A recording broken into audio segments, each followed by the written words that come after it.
आनंद सुंदर संस्कृत केसा हाथ ब्रज और ध्वजा विराजे सांबे रूप धरि उतारे शंकर सुवन केसरी प्रताप महाजगवंदन विद्यावान गुणियति चातुर राम काज करवे को आतुर प्रभु चरित सुनिबे को रसिया मम प्रिय सहस बदन तुम रोज गावे अस कहि श्रीपति कंठ लगावे संसारिक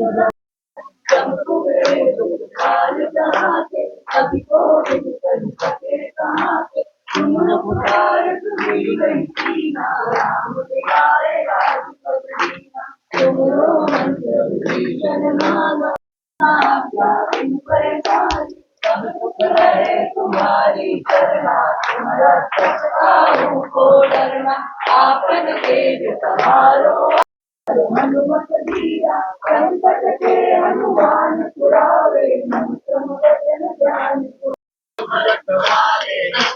चंदन राम तुम्हारे अष्ट सिद्धि नौ नित्य दाता असवर दीन जानकी माता राम रसायन तुम्हारे पासा सदा रहो काल रघुवर पुर जाई साधन हरि भक्त कहाई और देवता कीर्तन बरई छत्रपति श्री शिवाजी महाराज की जय धर्मवीर छत्रपति श्री संभाजी महाराज की जय भारत माता की जय जय शिवाजी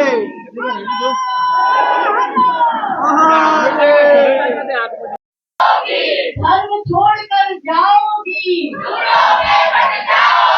गर्व से कहो हम हिंदू हैं गर्व से कहो हम हिंदू हैं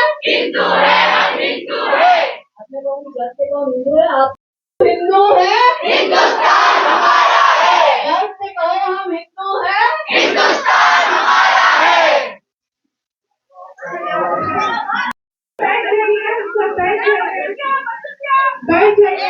वो कहना चाहती हूँ अखंड सिंह को अखंड भारत करने के लिए सची है।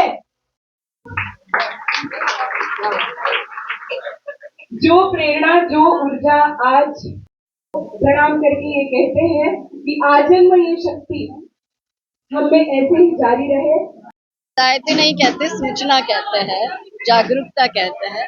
तो देखिए हमारा कार्य है जन जागरण का। लव जिहाद, भूमि अतिक्रमण, धर्मांतरण, इन 3 विषयों पर हम कार्य करते हैं, ये सभी को पता है। और हम उसी के अंतर्गत जन जागरण का भी कार्य कर रहे हैं, क्योंकि समाज के समक्ष जो चुनौतियां है, समाज को वो समझना पड़ेगा। जिस तरह से इस्लामिक आक्रामकता देश में बढ़ गई है, हिंदुओं की टारगेट किलिंग हो रही है, लव जिहाद हो रहा है, लैंड जिहाद हो रहा है, धर्मांतरण हो रहा है, तो इन सब विषयों में हिंदू समाज को जागरूक करना हम मानते हैं हमारा कर्तव्य और हम वही करते हैं।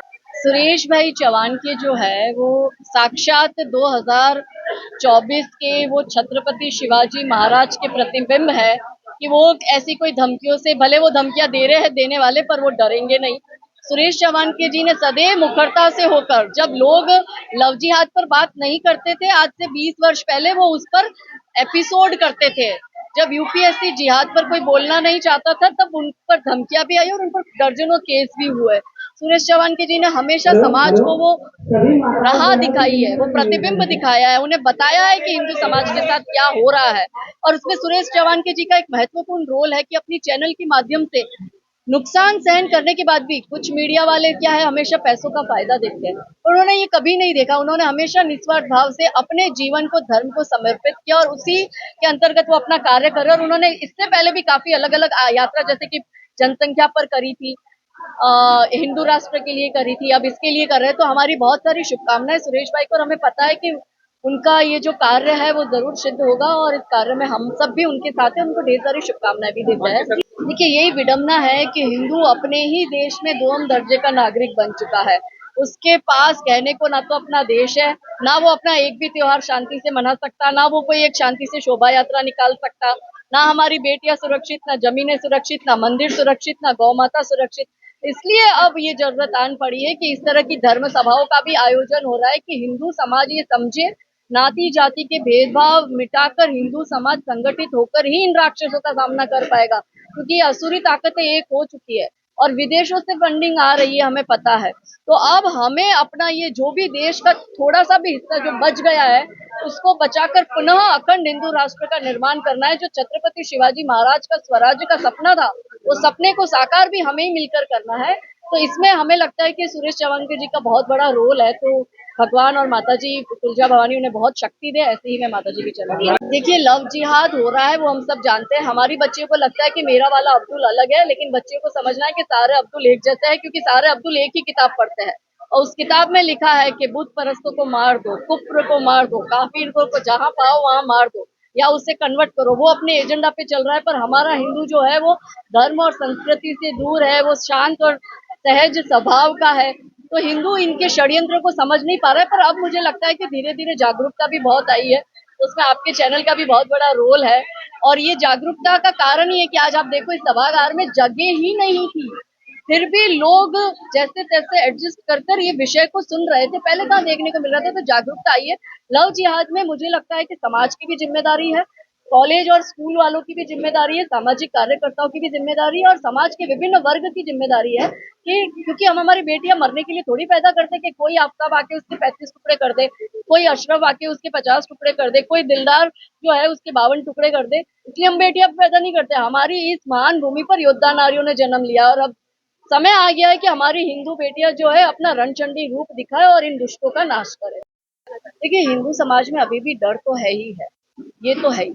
लेकिन हमने आज जैसा कि अपनी बात में संदेश दिया कि अपने अंदर के डर को समाज को ये निकालना पड़ेगा। हमारे लिए ये अस्तित्व की लड़ाई हो गई है, डू एंड डाई की सिचुएशन हो गई है। ये 10 वर्ष यदि संगठित होकर हिंदू अपने मान सम्मान के लिए, अपने अधिकारों के लिए संघर्ष नहीं करेगा, तो कहने वाला ये एकमात्र जो हमारा देश है वो भी हमारे हाथ से चला जाएगा। क्योंकि हमने देखा है अभी बांग्लादेश की सिचुएशन कैसी हो गई है। ये सिचुएशन ऑलरेडी भारत में है, बंगाल के हिंदुओं के साथ ऐसा हो रहा है, केरला में ऐसा हो रहा है, केरला में ऐसा हो रहा है, उत्तर प्रदेश में आए दिन हम ऐसी घटनाएं देख रहे हैं, कश्मीर में हिंदुओं का पलायन हमने देखा, असम की हालत हम देख रहे हैं और छोटे छोटे ऐसे पॉकेट्स पाकिस्तान के बन गए हैं। तो हिंदुओं को समझना पड़ेगा कि आने वाली पीढ़ियों के लिए यदि वो कोई एक सुरक्षित राष्ट्र का निर्माण चाहते हैं, चाहते कि वो कहीं सुरक्षित रहे, तो इसी देश में रह सकते हैं। इसलिए इसकी देखभाल करनी बहुत जरूरी है। हर तरह से इस्लामीकरण हो रहा है, चाहे आप ब्यूरोक्रेट्स में देख लो, आप वोट जिहाद का मामला हमारे समक्ष आया है। आपने देखा कि जो जहाँ पे इनके नेता है या फिर सेक्युलर पार्टियां है, वो इनके लिए हिंदुओं का मौत होता है तो हो, मगर वो इन लोगों को बचाने में लगी रहती है। इनके आतंकवादी होंगे तो भी इनकी पूरी गैंग आ जाएगी इनको बचाने के लिए। तो कम्युनिस्ट इस्लामिस्ट पूरा एजेंडा देश के अंदर चल रहा है, टुकड़े टुकड़े गैंग का काम अपना चल रहा है। इन सबका कनेक्शन लव जिहाद, लैंड जिहाद, धर्मांतरण, इन सबका कनेक्शन आतंकवाद के साथ है। ये सारी आतंकवादी ताकतें हैं जो इन लोगों को बचाने का काम करिए, क्योंकि भारत का इस्लामीकरण करने का गजवा हिंद का एजेंडा चल रहा है। इसलिए फिर पुनः हम यही कहेंगे कि हिंदू समाज को अब जागरूक होने की बहुत जरूरत है। जी, हमने ये भी देखा है कि बांग्लादेशियों के अवैध घुसपैठियों के यहाँ पे इलेक्शन कार्ड बना के दे दिए इनके विधायकों ने। जो मुस्लिम विधायक है वो अपने अपने एरिया में बांग्लादेशी घुसपैठियों के बना दिए है। बंगाल में भी ममता बनर्जी ने घुसपैठियों के इलेक्शन कार्ड बना दिए। डेमोग्राफी चेंज हो गई और लिटरली वोट जिहाद चल रहा है। तो अब समय आ गया है कि हम लोग जहां जहां ऐसी चीजें देखें वहां तुरंत ही रिपोर्ट करें, चुनाव आयोग में भी रिपोर्ट करें, जो सरकार है उनको भी रिपोर्ट करें और मिलकर